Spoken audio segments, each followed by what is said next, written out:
This reading is from Rays of the One Light, Weekly Commentaries on the Bible and the Bhagavad Gita by Swami Kriyananda. Week 39, Many are the pathways to truth. Truth is one and eternal. Realize oneness with it in your deathless self within. The following commentary is based on the teachings of Paramhansa Yogananda. On the dedication page of Swami Kriyananda's book, The Path, appears the following account. A group of Paramhansa Yogananda's disciples had gone with him to see a movie about the life of Gyandev, a great saint of medieval India. Afterwards, they gathered and listened to the master explain certain, subtler aspects of that inspiring story. A young man in the group mentioned another film he had seen years earlier in India about the life of Mirabai, a famous woman saint. If you'd seen that movie, he exclaimed, you wouldn't even have liked this one. The guru rebuked him. Why make such comparisons? The lives of great saints manifest in various ways the same one God. The Bible contains a similar account of the Gospel of St. Luke, chapter 9. And John said, Master, we saw one casting out devils in thy name, and we forbade him because he followeth not with us. And Jesus said unto him, Forbid him not, for he that is not against us is for us. The more central a truth, the greater the number of contexts in which it can be applied. Truth is like a pure white light, containing within itself the full spectrum of the rainbow. Let no one tell you what your path to God ought to be. Many are the paths. Select your own according to the dictates of your own nature, no matter how out of step that puts you with other people. Sri Krishna in the 3rd chapter of the Bhagavad Gita states, trying even unsuccessfully to fill one's own spiritual duty or dharma is better than pursuing successfully the duties of others. Better death itself in the pursuance of one's own duties. The pursuance of another's duties is fraught with spiritual danger.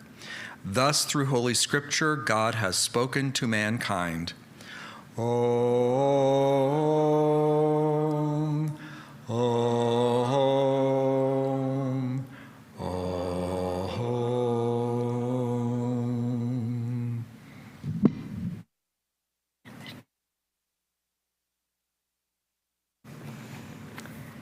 Good morning, everyone. We'll try that again. Am I on? Yeah, okay. Good morning. This is a reading from Whispers from Eternity, a book of prayer demands by Paramhansa Yogananda. Universal prayer in the cosmic temple, with a myriad of living thoughts of devotion, I have built for thee a temple of awakened silence. I have brought the multicolored lamps of wisdom from all valid faiths. They shine with their luster of thy one truth. The commingled incense of human craving for thy love soars up in spirals from the incense bowl of our hearts. Thy sacred presence shines on altars everywhere. All prayers of all temples, tabernacles, churches, mosques, and viharas are chanting to thee in the universal language of deep love. The orchestra of our combined feelings plays in harmony with the chorus of all soul songs, with the cry of all tears, with the bursting shout of all joys, and with the united anthem of all prayers. In this wall-less cosmic temple of the soul, we worship thee, our one Father. Be pleased to reveal thyself to us always. Amen. Om. Amen.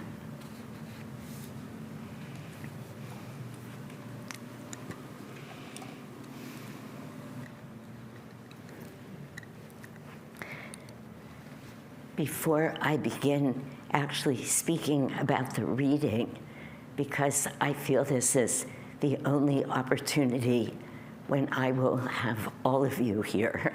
Some of you have been to each event. Some of you I haven't seen yet this weekend. But I wanted to say something that I feel is deeply meaningful and very much in tune with the message of today. It's been just a pure joy. I'm using that word consciously. To be here with all of you this weekend. I've been here many times before, and I've always loved coming, but something else is happening now. And I have found myself so many times in just these, I feel like I've been here forever, but it's only been not even 3 days, 3 days it has been. So many times having an experience beyond the human meaning of these words, of feeling such deep love with someone that I'm with. It's like suddenly my heart opens and I just want to say to that person, I love you so much. I haven't said it because, probably sound a little weird, but it's not weird. It's a feeling in Ananda Portland of God's love being awakened in my heart. And it's big, and it's speaking to something that is so deep that is happening here right now. It's just a moment for all of you, and I feel like, I'm saying this to you, I know right where I was. I've been with Ananda since 1980. I had one little hiatus that I'll probably talk about because it's relevant to the topic later. But I've been really many places, spoken, taught, shared, friendship, love. I mean, India, Australia, New Zealand, the United States. There's something special happening here. It's a unique moment for all of you. And for me, and maybe Lakshmi too, I don't want to speak for her, but I feel so gifted by all of you. And I just want to say, grab the moment and stay with it. It means showing up for everything with true love, true devotion. There is so much going on in the world, and now in Portland. I mean, I keep forgetting what part of what's that called, who he's bringing in? The National Guard. I mean, the National Guard might be at service with us here next Sunday. Let's wait and see. But if we, and it's not just, that's at that level. And then there's a lot going on for Ananda Portland. There's a lot going on everywhere.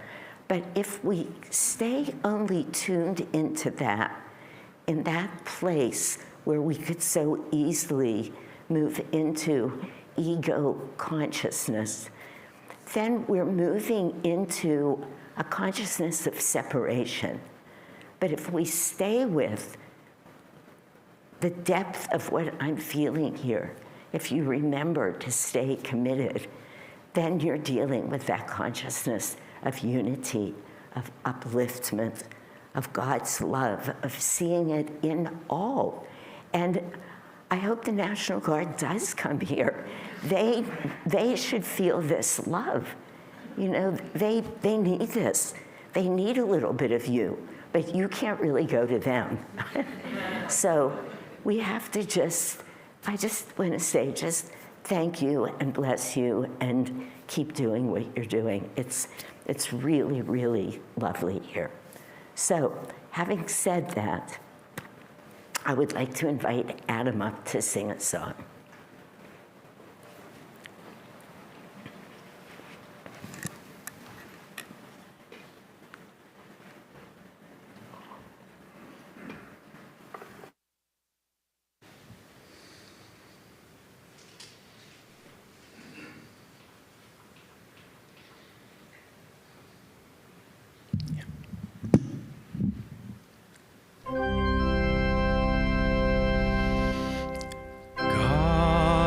is truth, God is love, Father, Mother, both are one. When our hearts cry out in pain, Mother, bring us peace again. Every mother brings to birth hints of thy love for all the earth.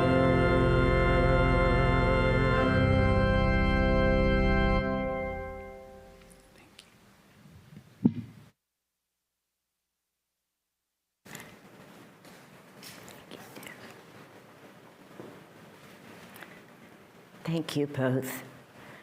I was meditating upstairs this morning, and that song just came into my consciousness because it felt to me, and then I had the nerve to ask him as he walked in to sing it. But don't you just love that about Ananda? This past week, you know, it just happens that way. I think for all of us, we think we know what we're going to do, and then we're moved by some inspiration. So I kept reaching out to Cindy and other people. Oops, wait a minute, could you do this for each talk or something? Could you come up? Could you sing this? Could you do that? Cindy said, don't you just love these Ananda curveballs? It was so perfect. But look how beautifully they show up. And that song for me evokes such a feeling of the universality of God's love. It really speaks to Father, Mother, all are one. It's just, you just feel the love. You know, music is like that. It's beyond words. If I talk about it too much, I'll ruin it right now. But if I just let you feel it, you can feel the truly unimaginable expansiveness and inclusivity of God's love. And this is exactly what this reading is about today. The reading is so, just so beautiful. I love that phrase that Swamiji brings in here where he says, truth. And you know, truth means God. It means God's love. It means everything that's pure and whole. Whole in the sense of including everything that's divine. Everything. It's there within it. And this is all beyond words. So I just invite you to feel it with your heart, because that is the only way that we can know the expansiveness of true divine love that Swamiji is speaking to us about today. But he has that phrase in there that truth is like white light that includes all of the colors of the rainbow. That makes no sense. When you look at white, who thinks everything's in there? And it's exactly like that when we try and speak of the, enormity doesn't say it, but again, the infinite nature, infinite and infinitesimal nature of God's love.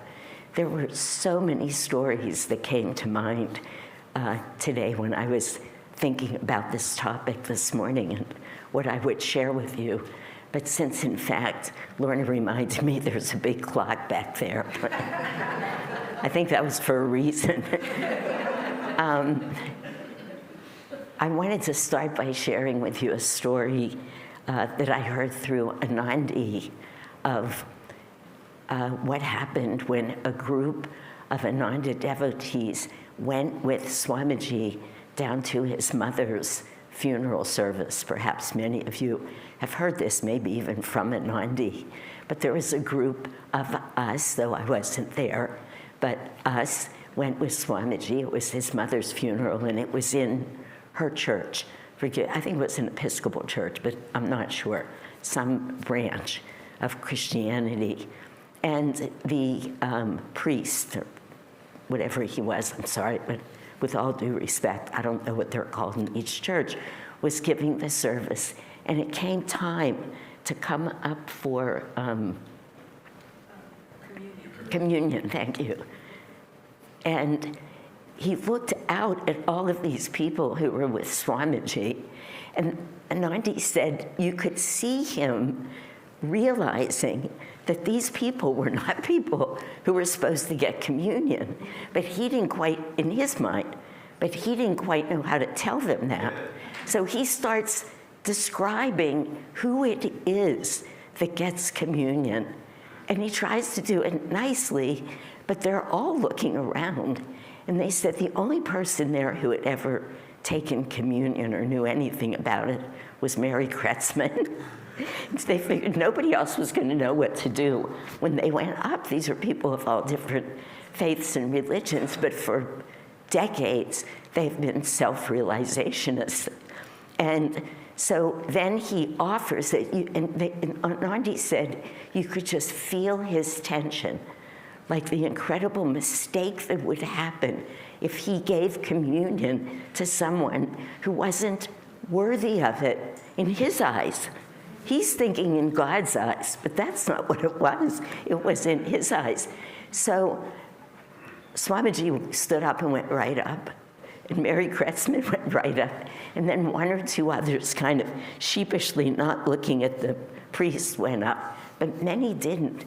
And Nandi said when they got out of the church later, Swamiji called them aside, and he said, never, she said he was very strong, never let anybody tell you what your religion is. Never let anybody tell you whether or not you are, which he was doing, a good Christian. Because, of course, in his mind, they weren't. But we are perfect Christians, all of us. We all know we resonate deeply with Christ's teachings. And Swamiji just said to them, you own your religion, you own your relationship to God and gurus. It was a very powerful lesson for her. As probably all of you know, just in these past weeks, there was this huge pilgrimage in Spain led by Naya Swamis Jyotish and Devi. 80 people went with them. That's a very big pilgrimage. And you could just feel from all of the notes that were coming back, emails, Facebook posts. I'm not on Facebook, but I kept hearing about them. And everything was coming through Ananda Village, and many of us were hearing about it. It was such an uplifting time. I felt uplifted by everybody being on pilgrimage. I mean, you just feel it so beautifully. And when it was over, Jyotish wrote his weekly blog.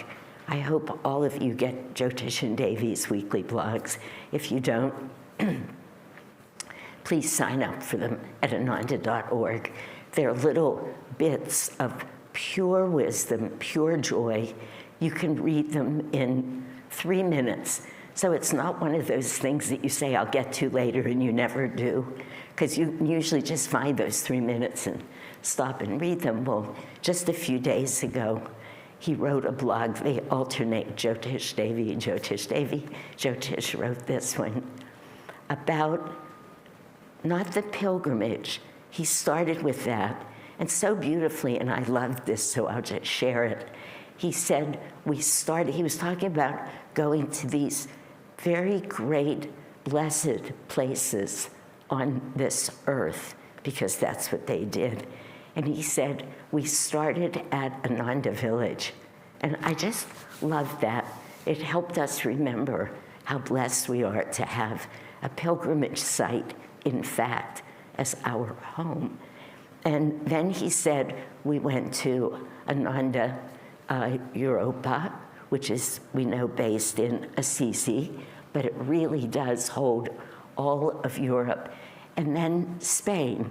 And he talked about the trip, a pilgrimage, a deeply sacred journey to each of these sites of these saints who, if you've been on pilgrimage, you know, when you're there, you don't usually feel like they were there.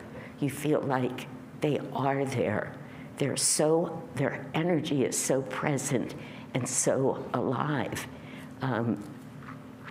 So even in Assisi, in the town of Assisi, St. Francis is absolutely still there. And it's just such a blessing to even be in the town, never mind go to all the sacred places.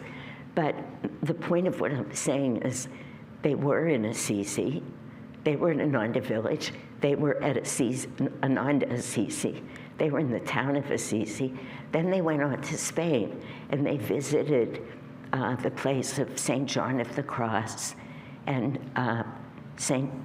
Teresa of Avila, I believe.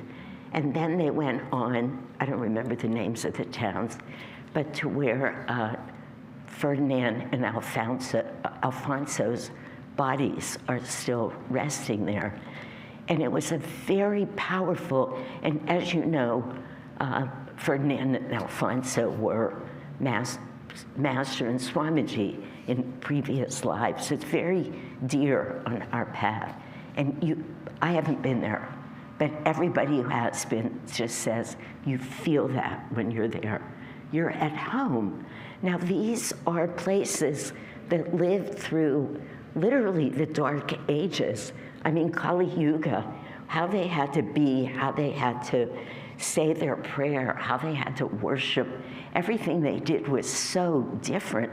It had to be according to the time and the energy. We say the time, we mean the yuga, what was happening then, so that they could speak a language that people would understand. But what Jyotish was saying, and I wish I could read it to you, but I left my computer out of here on purpose, so I wouldn't be up here with a computer. But he said in two very beautiful ways, he speaks about how there was no difference. There was no difference. Wherever they went, they felt God's presence. They felt Master's presence. They felt Swamiji's presence in each of those places, because all of those great saints were pure manifestations of truth. They were the white light that has all of the colors of the rainbow in it. And we need to realize, which is what Swamiji was saying, is that that omnipresence is available to each one of us, no matter how we live our path, no matter how we worship, no matter how we love God. I was thinking this morning, how is all of this relevant at a very personal level? What is the message that we take? Because we can say everybody has a right to worship the way they worship, each person's path. You know, Pope Francis said in one speech that he gave, every religion is a path to God. What a beautiful thing for the Pope to say. But if we extrapolate from that, what we know, every one of us has our own unique path to God. There are no two similar astral spines. Of course, we're following these teachings.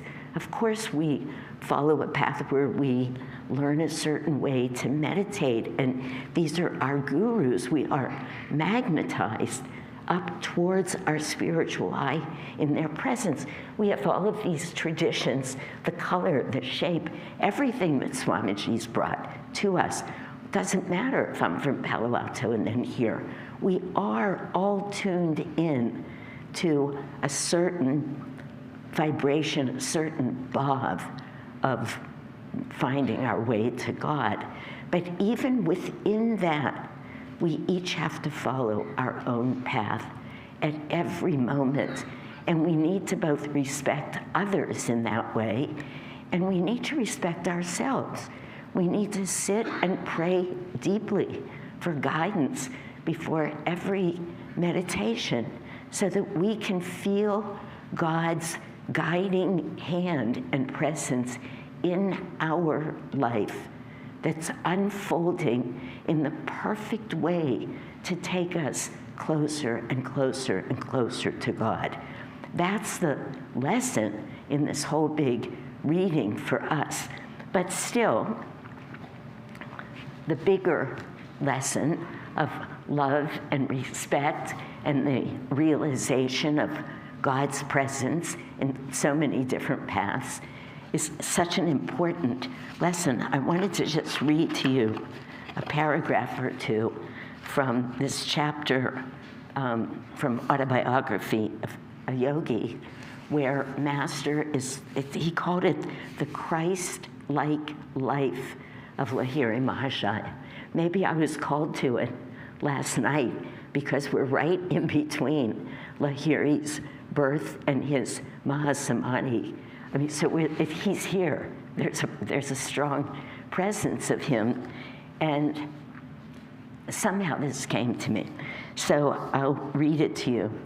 Master wrote, a significant feature of Lahiri Mahashaya's life was his gift of Kriya initiation.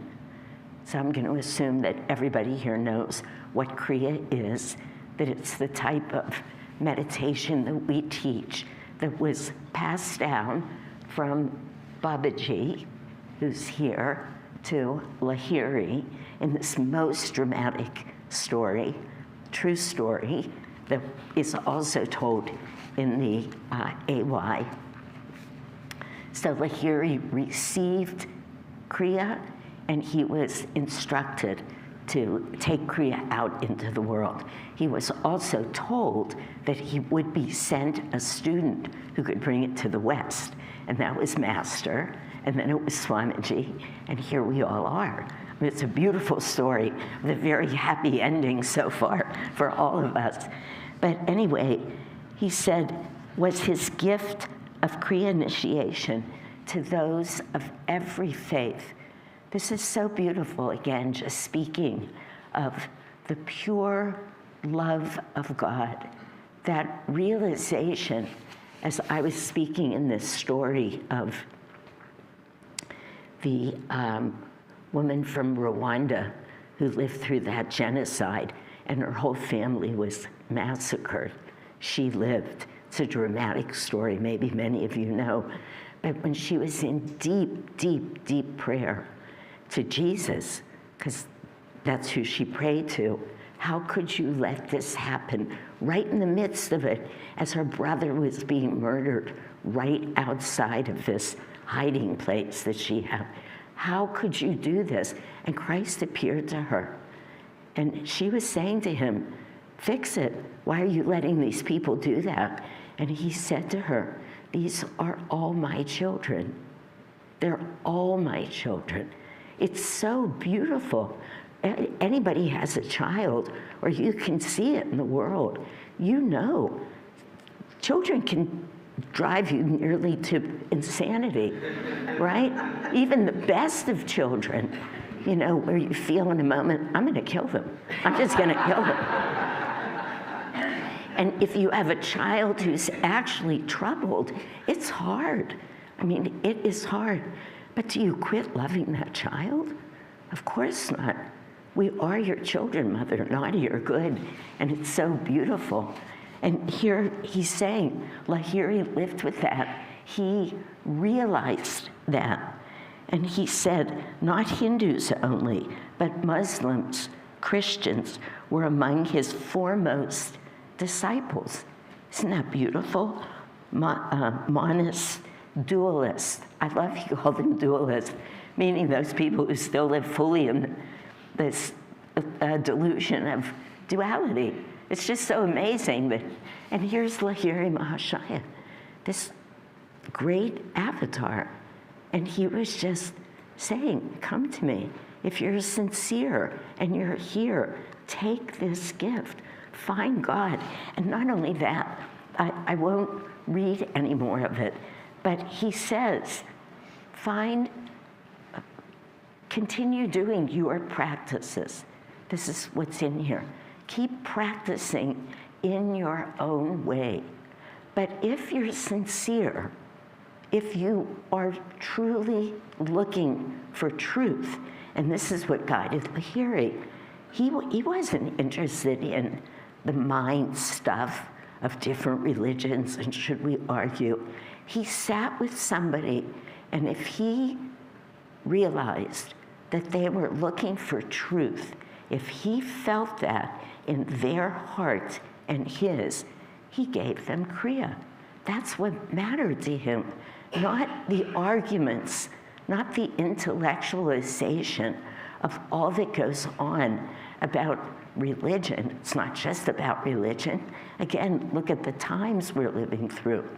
We can't work through any of this from our heads. We can't find the truth in this reading, which says truth can exist it does in every great religion. We have to go to the heart. We have to find it, and when we do, as I was saying in some talk or another this weekend, that beautiful line also from the autobiography of a yogi, it's called An Experience in Cosmic Consciousness. So there was Yogananda having this extraordinary experience. And what does he say to us? He says, I realized the center, I realized means he knew it. He didn't think about it. He didn't wonder about it. He had an experience of the center of the Empyrean at a point of intuitive perception. He said, in my own heart. But he wasn't saying to us, that's truth. That's what truth is. That's what he was finding in the center of his own heart. But he wasn't saying that's where truth exists. I mean, what would that be like for all of us? What are we meditating for? He was saying, you find it in your heart. You look for it. You go deep. And when you do, and we all will, we will if we keep seeking. When we get to that place, then we will feel no separation. There is no separation. I was trying to think the other night of what Einstein said. Einstein said, the thought of separation is, I read it the other night, now I lost it again, basically he just said, it's an illusion of the mind. Einstein said it. They're saying it. Do you know the exact? An optical delusion of the mind. Did he say optical? I kept thinking I was making that up. Yeah, but I didn't want to misquote Einstein, for God's sake. He was something. He would come and get me, I think. Close enough, though. He was saying there is no separation of anything. He realized it. Once you realize it, once you have that experience, and earlier I was just trying to describe something at least akin to that. I wasn't saying I was having an experience of cosmic consciousness, but I was saying something along the way, drawn so deeply into our hearts, we can't see separation anymore because it doesn't exist, because we are in truth. We are in that white light. And when we rest in God, live in God, in his light, in his love, in his joy, we are all one. That is, again, I don't want to exaggerate it, but that's the experience I've been having here. We're all so different in certain ways. And trust me, Portland is way different than Palo Alto. They're like two different places on the universe. But when you come together in God's love, There's no separation. And that's what this reading is about. That's what all of the masters keep trying to teach us. That's why Lahiri could live as he lived. That's why Pope Francis could say what he said. Every great saint has to say this because they know it to be true. And this is the place, if we bring it right back to all of what the whole universe right now is living through. This isn't a first for horribleness. It has a tendency to repeat itself, but it's pretty bad. You are hard-pressed to find a place where you could go, a living physical place, where there's not major issues right now. But if we go inside, if we meditate deeply, if we ask for these realizations to come and to fill our hearts, and we do that consistently, then we experience that love and we bring it out. Then we look at somebody whose name we don't even know. Maybe we never met them, or maybe you're 78 years old and you haven't seen them for 2 years. You have no idea what their name is. But somebody's laughing, she knows. That's the experience I'm having, but also she knows the experience. Doesn't matter. You look at that person and you say, I'm so happy to be here with you. And you mean it. You actually mean it. And it's easy here. But soon you find that if you happen to pass one of the, why do I keep forgetting that? I'm National Guard, I must be so resistant to it. I'm reading it off of my phone minute by minute. But you see them and your heart's just open. And I actually mean that because each of us, it's not like every great religion. Each of us is a great religion. We're each our own great religion. And if we hold that, and there's such an important lesson in it for us, we can't get lost in judgment, in anger, in fear. It dissipates. It's neutralized. It's gone. And our job is to keep doing that until it's just one experience. It's how we live, like they lived. Master wasn't mad at anybody. He lived through the Second World War. He wasn't mad at the Germans or the Japanese. It's not what he was feeling. He was feeling some pain because he could feel their karma, but that's compassion. That's not anger. So let's all dive deep. Let's all realize the meaning of this reading for each of us on a personal level. And then our energy coalesces as it was meant to do. And we become a huge example of an experience of pure divine love into this world. God bless you all.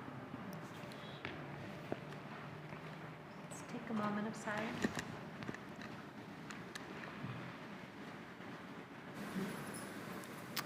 We'll have some music.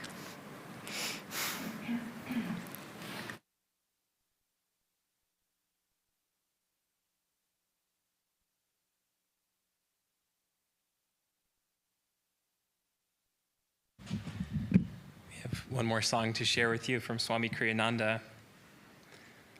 Life flows on like a river. And this brief reading he gave us to preface this song.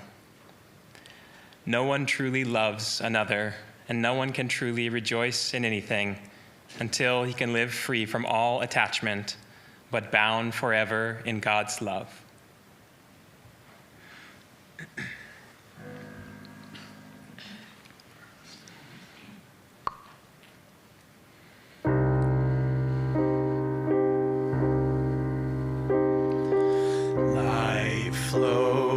On like a river that homes to the sea. bounding through mountain vales, 1 hour winding through a lea. None may linger on the way, none may coax time to stay. Fleeting scenes move by us like a dream. Cling not, none will be your own. Never grieve.